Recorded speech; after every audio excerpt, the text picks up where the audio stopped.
It was a quiet night in November 1959 in the small town of Holcomb, Kansas.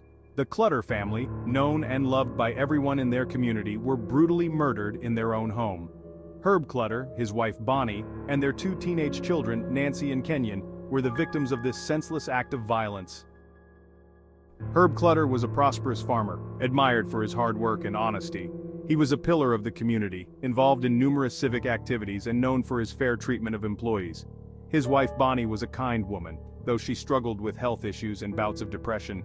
Despite this, she was deeply loved by her family and friends. Their children, Nancy and Kenyon, were active in school, excelling in academics and extracurricular activities, and were popular among their peers.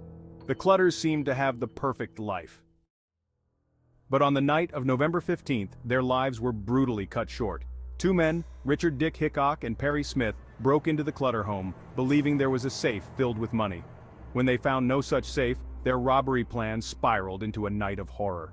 Herb Clutter was tied up and had his throat slashed. Bonnie, Nancy and Kenyon were also bound and gagged before being shot in the head. The brutality of the murders shocked not only the small community of Holcomb but the entire nation. The investigation was swift. The police, working with the FBI, gathered evidence and followed leads, which eventually pointed them to Dick and Perry. The two men were arrested in Las Vegas, and after intense interrogation, they confessed to the murders.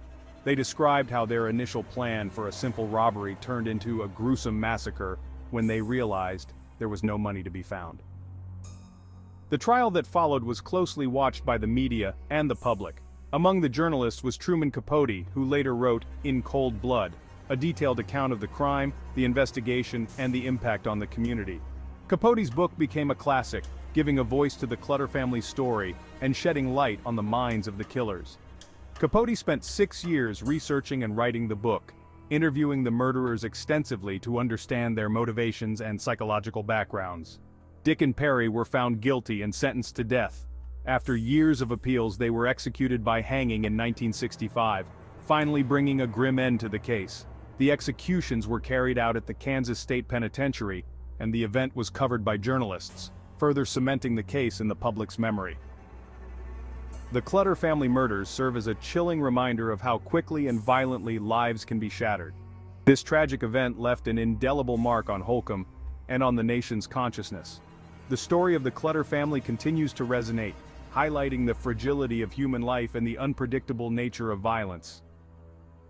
Thank you for watching. If you found this story compelling, please like, share, and subscribe for more true crime stories. Until next time.